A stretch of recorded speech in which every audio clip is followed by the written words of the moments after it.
Buat kalian yang ingin berkomentar silakan, saya akan mulai membaca komentar kalian guys ya.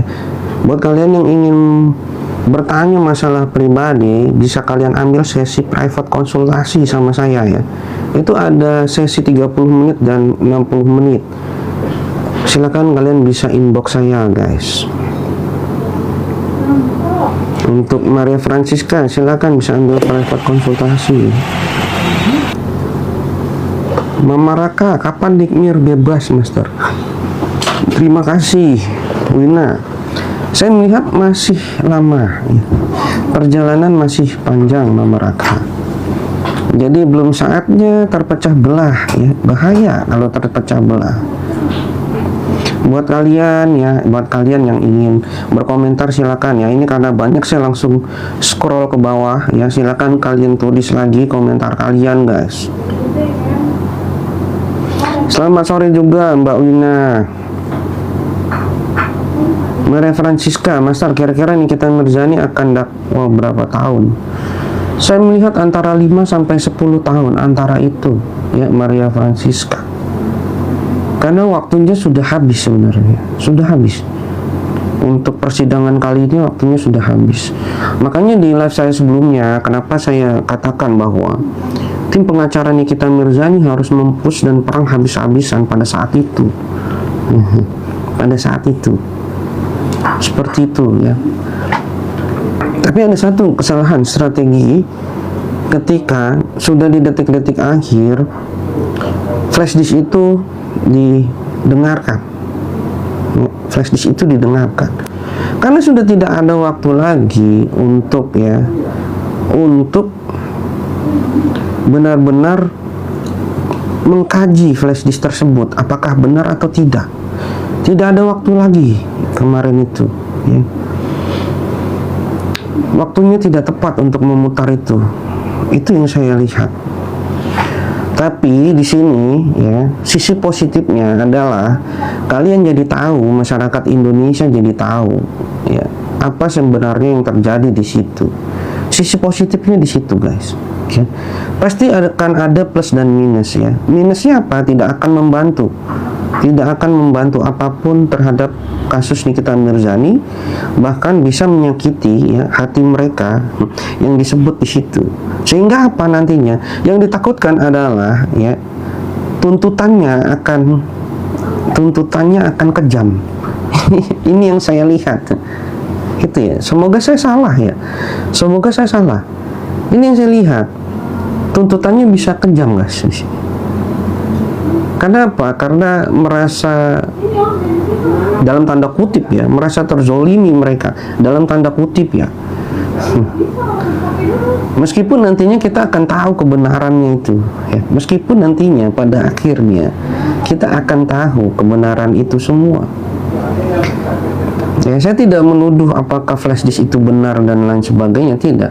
Tapi saya lebih menyoroti bahwa waktunya tidak tepat ketika flash disk itu diputar kemarin. Yang sebenarnya itu adalah detik-detik akhir. Tidak ada waktu lagi untuk menjelaskan flash disk dan lain sebagainya. Itu yang saya soroti ya. Buat kalian yang belum saya baca, silahkan tulis lagi komentarnya. Saya langsung ke bawah soalnya banyak, guys. Syarifahab, kok bisa minggang bebas ya DRG kalau dia mafia terbesar skincare. Nah ini peran BPOM itu sendiri di mana? Dia yang sudah mengeluarkan aturan, tapi dia membiarkan aturan tersebut dilanggar ya. Ya kan? Aneh, guys. Aneh gitu. Sehingga narasi liar di masyarakat pada saat ini yang berkembang adalah ya, sebenarnya BPOM itu ya, dalam tanda kutip ya, narasi liar ini yang sudah berkembang di masyarakat, apakah dibayar juga atau tidak gitu. Ini kan jadi tanda tanya, guys. Sedangkan mereka sendiri sudah melihat ya, di persidangan itu ada saksi korban dari produk yang bermasalah pada waktu itu. Dan tidak heran juga narasi liar di luar sana ya, yang mengatakan bahwa mempertanyakan ya, kapasitas RG ini sebagai seorang dokter ini menanyakan kapasitas itu. Kok bisa-bisanya seperti itu? Produknya seperti itu, ada masalah seperti itu. Kok bisa-bisanya? Ya, ini narasi liar yang sudah berkembang di masyarakat dan kalian bisa lihat sendiri lah narasi liar tersebut. Ya, yang seharusnya seorang dokter itu adalah menyembuhkan, ya, mentaati aturan yang sudah berlaku, bukan malah memframing dirinya sedemikian rupa sehingga dilihat wah, tampilan wah dan lain sebagainya. Itu buat apa? Sehingga kompetensi dari kedokterannya itu dipertanyakan. Kalau ada yang membela hal ini, ya berarti mereka adalah, ya kalian bisa nilai sendiri. Ini kan saya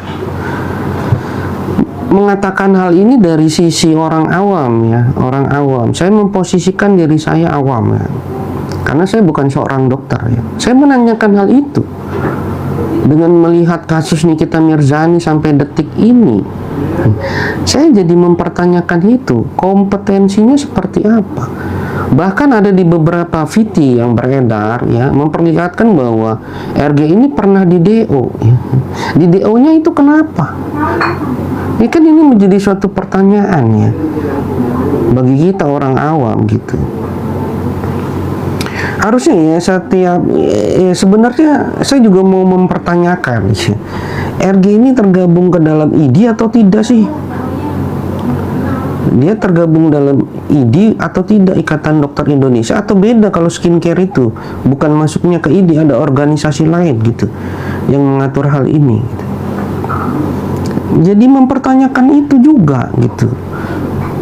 Apakah dibiarkan gitu hal-hal yang semacam ini? Ya, saya mulai baca-baca lagi, guys.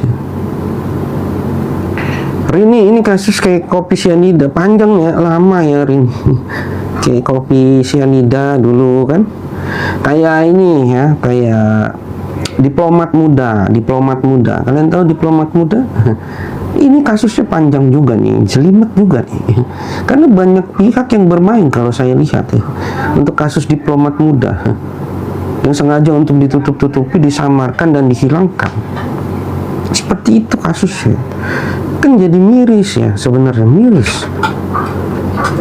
Vera, Master, apa benar nggak bebas? Kalau saya lihat untuk persidangan kali ini nggak bebas tuh. Masih akan ada banding saya lihat.